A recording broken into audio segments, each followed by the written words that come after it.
morning everyone, good morning. Joy I Assam. আপোনালোকৰ মাজলৈ এটি নতুন ব্লগ। মই বেছি এক্সপিৰিয়েঞ্চ নাই যদিও ব্লগ বনাবলৈ চেষ্টা কৰিছোঁ, কিন্তু আজি এইটো প্ৰথম ব্লগ। আপোনালোকে মোক সঁহাৰি জনাব আৰু চেনেলটো ছাবস্ক্ৰাইব, লাইক আৰু কমেণ্ট শ্বেয়াৰ সকলো কৰিব যদি ভিডিঅ'বোৰ ভাল লাগে। ভিডিঅ'বোৰ ভাল কৰিবলৈ চেষ্টা কৰিম। তো মই এতিয়া গৈ আছোঁ ৰানিং কৰিবলৈ। আমাৰ ইয়াৰ পৰা 3 কিলোমিটাৰ হ'ব। বেছি মানে বহলকৈ নকওঁ, গাড়ী চলাই আছোঁ, তো গৈ আছোঁ। ভিডিঅ'টো চাই থাকক আপোনালোকে।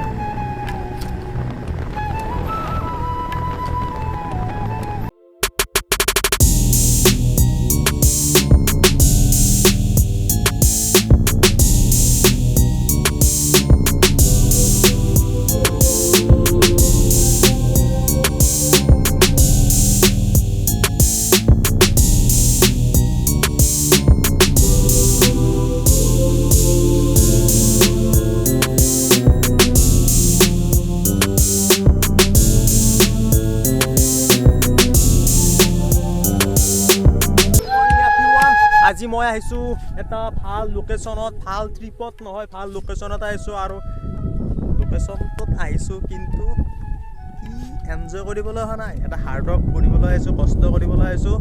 মোৰ ইণ্টাৰভিউ আছে 3 তাৰিখে, মানে ডিচেম্বৰৰ 3 তাৰিখে ইণ্টাৰভিউ আছে, APRৰ ইণ্টাৰভিউ। চ' মই আছিলোঁ আছাম মেডিকেল কলেজ ডিব্ৰুগড়ত আছিলোঁ। ডিব্ৰুগড়ৰ পৰা 4 দিন হ'ল আহিবলৈ, ট্ৰেইনত আহিছোঁ। আৰু আহিয়ে জাষ্ট মানে 4 দিন দৌৰাই নাই, পৰহি 4 দিন দৌৰা নাছিলোঁ, জাষ্ট কালি মোৰ দৌৰিছিলোঁ।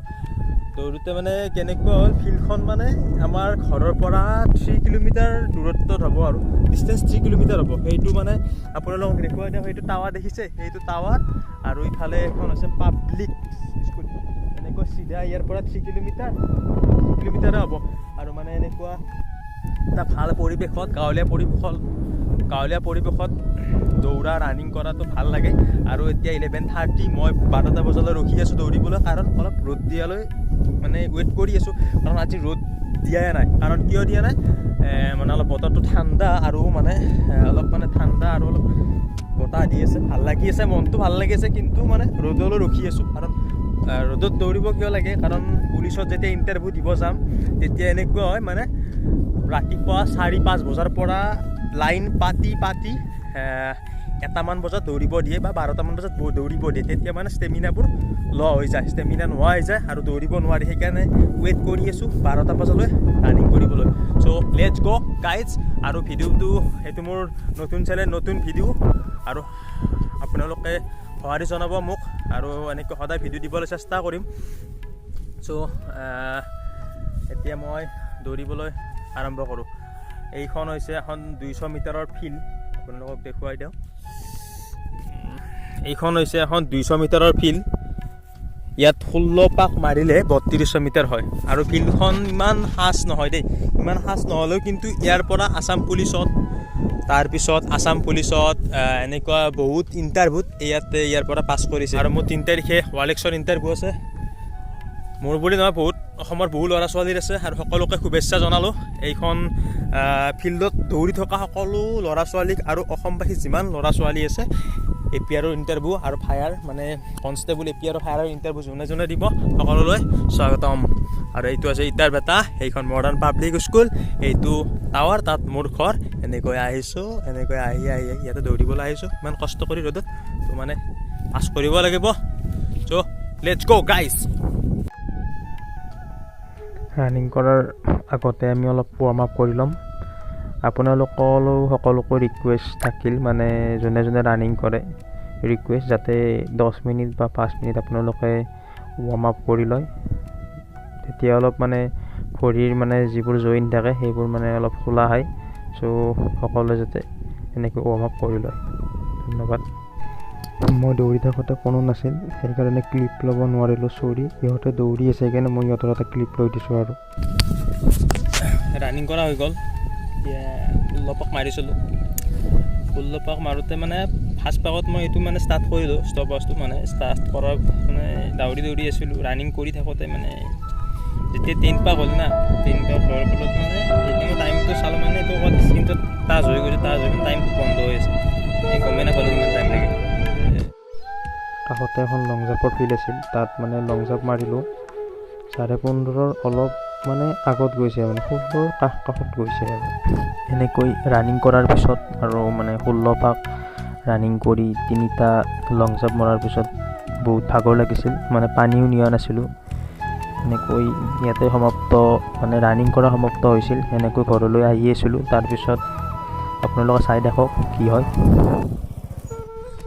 মই আপোনালোকক এটা বস্তু দেখুৱাম, মানে কেনেকুৱা বস্তু, মানে আপোনালোকে চাই অলপ দুখ লাগিব কেনেকুৱা হৈছে। এইটো যে ইটাৰ ভেটা আছে, এইটো ইটাৰ ভেটা দেখিছে না, এইটো ইটাৰ ভেটাত ইহঁতে মানে কি কৰিছে, মাটিৰ তলৰ কচু বিচাৰি আছে, মানে দালিৰ লগত খাবলৈ কচু বিচাৰি আছে। এনেকুৱা হ'ব মই সুধিম জাষ্ট। আৰু ইয়াত মানে সৰু ল'ৰা ছোৱালী আছে, ইহঁতে মানে স্কুল যাব পাৰে, মই সুধি দিওঁ এনেকুৱা মানে পৰিস্থিতি। বাইদেউ কি বিচাৰি আছে? কি বিচাৰি আছে? কচু। কিহৰ লগত খাব? দালি। ইহঁতক কি স্কুলত নেখাদায় নেকি? সিহঁতক স্কুলত নেখাদায় নেকি? তোমালোক স্কুলত নোযোৱা নেকি? স্কুল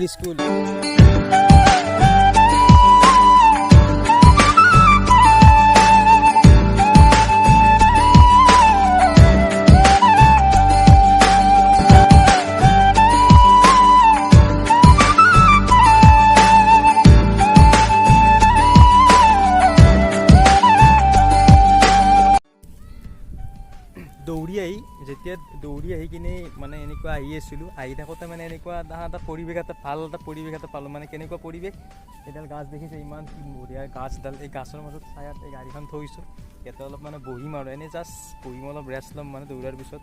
আৰু এটা বস্তু আপোনালোকক দেখুৱাম, মানে চাই থাকক কেনেকুৱা বস্তু, চাই থাকক। এইডাল দেখিছেনে, ইয়াতে চাংখন, এইখন চাং দেখিছে, ইয়াতে মানে শুৱে, মানে ইয়াতে মানে টোপনি মাৰে ইয়াতে। এতিয়া আছোঁ গছৰ ওপৰত মানে এতিয়া যে আপোনালোকক আগৰ ক্লিপটো দেখাইছিলোঁ, মানে গছৰ ওপৰত এখন চাং বনাইছে, এই চাংখনৰ ওপৰত আছোঁ।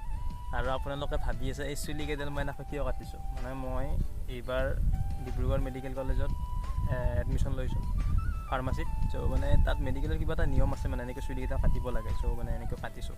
আৰু মই চুলিবোৰ হাতা কৰি ভাল পাওঁ, মানে অলপ দৌৰি থাকোঁ না, দৌৰি থাকিলে ঘামবোৰ ওলায়, চুলিবোৰ মানে সৰি যায়। চ' মানে হাতা কৰি কাটিলে তেতিয়া চুলিবোৰ নসৰে। বাদ দিয়ক এইবোৰ কথা, এতিয়া মানে আচল কথালৈ আহোঁ। এইখন এখন সুন্দৰ বছৰীয়া গাঁও। ইয়াত বিখ্যাত আলু খেতি কৰে, এটি টাইমত আলু খেতি কৰে। আৰু আলুবোৰ বহু জাগালৈ ৰূপান্তৰিত হয়, মানে ৰূপান্তৰিত নহয় দেই, ভুল হৈ গ'ল, বহু জাগালৈ মানে যায় আৰু আলুবোৰ। আৰু দৌৰি কিনে আহিছোঁ, আহি কিনে এনেকুৱা এটা ঠাইত আপোনালোকে চাওক, এনেকুৱা এটা ঠাইত টোপনি মাৰিবলৈ পালে কেনেকুৱা। এনেকৈ আজি আমাৰ ব্লগটো সমাপ্ত কৰিলোঁ। সমাপ্ত হ'বই আৰু বেছি এক্সপিৰিয়েঞ্চ নাই, মানে আজি ফাৰ্ষ্ট না, মানে ভিডিঅ'বোৰ মানে আৰু লেংগুৱেজবোৰ ৱৰ্ডবোৰ মানে ভুল হ'ব পাৰে, ক্ষমা কৰি দিব।